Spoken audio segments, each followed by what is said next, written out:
Hi, hello everyone, and welcome back to my YouTube channel Spotify Learn. Today I'm here with the video of another most requested video is about the OS second module. Third module will be upcoming videos. I'll upload it tomorrow. First we will discuss what are the important questions that come under this module without wasting further time. Let's get started with the first question. Okay. First question what they have given with the need diagram, explain the states of a process with a transition diagram and process control block. Okay. In order to see this, first you understand the diagram here. It has one state called as new, ready, waiting, running and terminated. Okay, now remember as R and W R T. Okay, R and W R T. New, ready, waiting, run and terminated. Okay, now you remember here new will be admitted. Okay, when the ready is going, it will dispatch, that is scheduler dispatch. Here input or output or event completion will be there. Here it will be waiting, event wait will be there. For terminating it will be exit, and for running to ready it will be interrupt. Okay, this is the diagram you need to remember. Next is you can write related to new, ready, running, waiting and terminated. New is the state of the being created, that is newly being created. Ready is it is assigned to the processor. Okay, the waiting which is there, it is assigning for the processor. Running is it is being executed. Next is waiting means running is being executed, as I said. Waiting means some event occur, error may occur or anything like that. For example, the process may be waiting for keyboard input, disk and access request, interprocess messages and go off or a child process to finish, that and all will be there. Terminated means it is completed. Okay, next we will see the PCB, that is process control block. First the process state will be there, number will be given, counter, registers, memory limits, the list of open files. Okay, that will be ending. Next, if you see, you can write the theory related to this, the process states and all. Next is process states, program counter, registers, scheduling information, memory management information, accounting information, input status, output status and all. Next question we will be discussing about the inter-process communication, discuss message passing and shared memory concept of IPC. Okay, this is one of the important question again. If you want the same PDF, you can DM me on Instagram, you will get it. Okay, next we will inter-process communication means here in between some process, that is in between some process it is happening, the communication is happening. That means process executing may be either cooperative or independent. That means what is independent? That means it cannot affect other. That means when you have one process, it is not dependent on this. That is the meaning of this. It cannot affect other process or can be affected by other processes executing in the system. Cooperating means it can affect, but it will be affected by other process executing in the system again.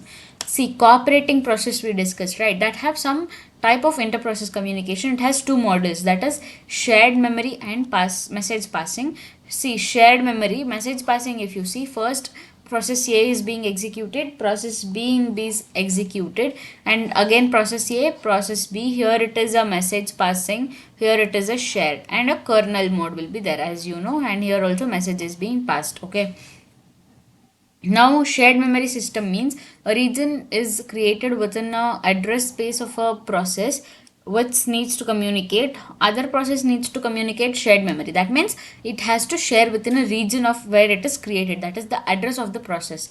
The form of data and position of creating shared area decided by the process. Next is generally few messages passed back and forth between the cooperating process, first in order to set up and coordinate the shared.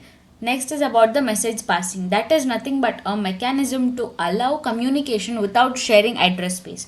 Now in message passing what happens is it does not share the address space. Next is it is used in most in distributed system. Okay, where it is used, message passing is used most in distributed system. That means it can call for send message, receive message and all. Next is a a communication link between, that is must be established between cooperating messages processing before messages can be sent, and it has three methods: is direct, indirect, synchronous, asynchronous, and automatic or explicit buffering. Okay, that is to communicate between the sender and the receiver. Now next we will see the difference of this. See, it is region of memory, it is used for sending large block, it is used to create the shared memory, and here it is read and write operation, it is communicated slowly, it is faster. Like this you can write the difference.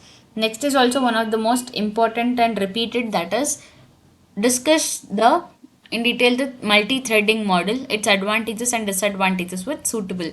This is one of the easiest and important of all. Okay, what is multi-threading means? That is provide either at user level or kernel level. Okay, next is it has three types, that is many to many, one to one, many to many, many to one. Okay, many to one we will discuss.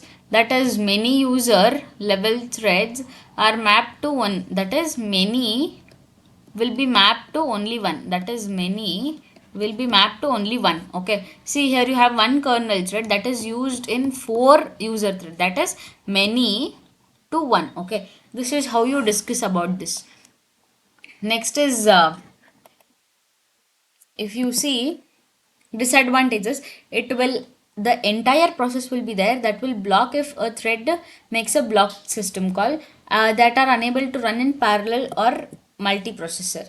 Next is example, if you take green thread, that is solarized green thread, and GNU portable threads. Now you can see this is one to one. There is kernel thread, there is one user thread. One is connected to only one. You can see this advantage and disadvantage. Example, if you take Windows and Linux and all, many to many. That means see here many user threads are there. It is connected to many of kernel thread. Okay. Next another one comes is two level model.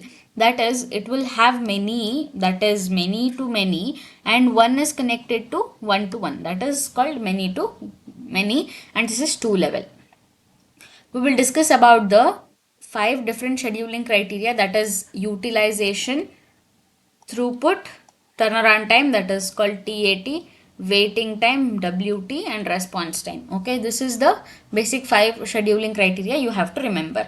Now I'll discuss the numericals in detail with explaining all the scheduling algorithms. You can see this. Okay, now first let me discuss about the first what they have given. We have to do FCFS, means first come first serve, and round robin RR means, and they have given we have to, that is they have given for round robin as 2 millisecond, right? We have to change it, that means increase by 2, 4, like that 6, like that you have to increase and go. That is the basic idea in round robin. You will understand when we go in detail. Now we will discuss about the first come first serve. Next is we will discuss first. Now if you want the Gantt chart, that is for first come first serve, see what they have given: 4 processes, that is P1, P2, P3 and P4. Arrival time is 0, 1, 2, 3. Here at 9, 4, 9, 5. Okay, now we will see first, see P1, P2, P3, P4 you will write, and what are the arrival time? 0, 1, 2, 3 you will write for the Gantt chart in FCFS. Now 4, 5 and all it will be running, and where that is completed, that is 9, and if you add 4 for it, that is 9 plus 4, that is for here you can see the burst time 13, 22. If you add again 9, if you add again 5, it is 27. There it is completing the process. Now we will see what is the waiting time here. Waiting time is nothing but where it is completed, that is 9 minus 0. P2 is here, what here, and here it is completed at 13 and 1. Okay, see basically I'll explain it again. What they are saying is, see 0, it started at 0 and ended at 0. Now what about this P2? It started at 9 and here it is ending. This is what 13 minus 2. This is what 22 minus 3. That is the basic idea where it is starting. Okay, now if you add this and all, you will get, you can divide it by 4, you will get the average. What is turnaround time? Turnaround time is started, see here 9 minus 0, 13 minus 1, 22 minus 2, 27 minus 3. If you subtract and divide by 4, you will get the average turnaround time. This, that is for FCFS, that is first come first serve. Now they have given for round robin. Round robin means what? For Q is equal to 2 millisecond they have given. First you have to draw the Gantt chart. That means see P1, P2, P3, P4. That is, you will had what? 0, 2, 4, 6, 8. First you will see what is the burst time they have given up to 9495. Okay, you remember as 9495 they have given. See, that means you have to complete here what? See, here you have 0. Okay, here what you have for P1, it is 8. What was the difference between these? Next is here what is P1, and you have to see that it should get the 9 value. That's it. Okay, the basic idea here is that's it. Now you will add 2 2 and go. That is 2 4 6 8 10 12 14 16 18 20. Here why it became 21 means because see, the process 4 which you had the value, it is already done. That is 21 is done. Now in order P2 is not done. P1. Now again you will increase it by 2. Again you will increase it by 2. Now P1 process value is also done. So you will take it as 26. That is plus 1. Next P3 is also done. If you add it only 1. That is basic idea here. Next is you will see where it is P1 0. See, you will take the difference. Okay. 0, 6, 6, 3 and 2. Okay, now what are the differences you will take, and for P2 also that is how you will take, that is 1 and see here what is the idea means P1, right? Here also P1, P2, P3, P4 will be occurring. In FCFS also like that only. Okay, P1, P2, P3, P4, and that is how you will take, and turnaround time is completed here where it is P1 is completed at 26 where it started 0, and where it P2 ended here P2 is ended at 12 and it completed at, it started at 1. That means here it will be starting in middle of this it will be starting, that is P1. Okay, now next is P2. This is okay, now in middle of 23 27 where 27 P3 ended, here it will be occurring here, that is 3, and 21 minus it will be 3. Okay, P4, right? P4 it is, yeah, it is here only 3. Okay, now this is the basic idea. 26 11 11 25 and 18, if you will get it as 20. Now another question is shortest remaining time first. See here what they are trying to say is 0 1 5 10 17 26. How that became means, first you need to understand what is shortest remaining time first. Okay, first let's discuss what it is. That is nothing but a type of preemptive method. Okay, we will take it as preemptive. It utilizes CPU selects the process with least burst time. Where it is least burst time? Here P2, it will select this. Okay, now what will happen means burst time, first what it will happen, time 0, what it will happen means available will be 8 burst time, and you can see here I am doing for process 1 and it will execute, the P1 will be executed. Next it will go to BT is equal to 4. Next it will execute P2. Then BT is equal to 9. P2 again it will execute. Next is why? Because smallest, here you can see smallest is P2, right? Smallest is P2, so it will be executing. Again P2 will be executing, again P2 will be executing, and time finishes, P2 will finish. That means it will finish. The basic idea is, see here you will take 4, first 4, P1 execute, BT is equal to 4 you will take, that is here it is 8 BT. Okay, next BT4 if you take, P2 will be executing. Next BT9 you will take, this is long, so again P2 this only will be executing. Again you will take 5, this is only small, 4, again P2 will be only executing. Next if you take there is no value, only 5, right? Now again P2 will be executing. Okay, now that will P2 finish, P2 will be finishing. P2 will be finishing means, now what are the available, what are means P1 that was 7, right? 7, you will take just the difference of that. P3 will be what? 9. P2 because it is already executed, P4 will be 5. Okay, 7, 9 and 5. Now what P4 executes because it is what least. Next what it will execute? P1 then P3. P2, P4, P1 and P3, because it will start at the P1, next it will go to P2, then least is P4, again P1, again it will go to P3, that is last. Okay, now if you want the Gantt chart, you can see here, you can take the value of that and see 0 1, this is the starting process, and you took P2, that is 4, you will add 4 here. Next you will take the value of 5, that is next is P4, you will take 5 plus 5 is 10, 10 plus again you will do 8, uh, here it should be 18.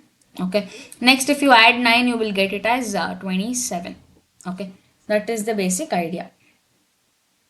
Next you will get the value as what you will take, here it will 18, here it will be 27, and next you will take the average of that, here it will be 18 and P3 was 27, and if you add you will get one average.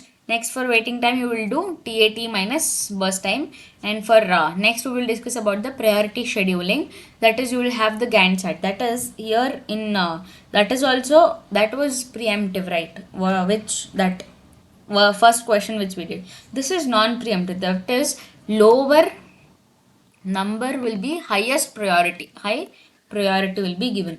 Now if you take time 0, P1 will be available, P1 will be executed. Now if you take time 9, this will be available will be P3, priority will be for 1 only. Okay, priority for 1. Again if you take 17, that is 18, P2 will be highest priority. Next if you take for P4, again it will execute, that is how you will say, see here you will add 0 8 17 21 and 27. Next you will take again CT and TAT you will calculate in WT, and this is all about the scheduling algorithm. Now we will see about the this is SJF. Okay, SJF is shortest job first. Now if you want this, first it is basic idea that you will have 0 to 9 process, 9 plus 4, 4 plus, again see P4 will be executed here. Okay, P4, next it will be executed P3. Now if you want this also you can calculate CT, TAT and WT. That is nothing but TAT, you know, right, CT minus 8. Here it will be what? TAT minus PT. CTAT, TAT minus PT. This is all about the second module. I hope you understood. This numericals PDF can be shared to you. You can DM me on Instagram. I'll mention my Instagram account in the description box. You can check it. Thank you for watching the full video. Make sure to like, share, comment and subscribe to my YouTube channel. Meet you on the next video, that is about the third module. For that, stay tuned. Don't become any panic about the gaps and all. You will do it, and you can do it aram. You will be cool and you can do it. I hope you all will complete the syllabus and be ready and to crack the exam, and you will rock it the exam. Thank you for watching the video.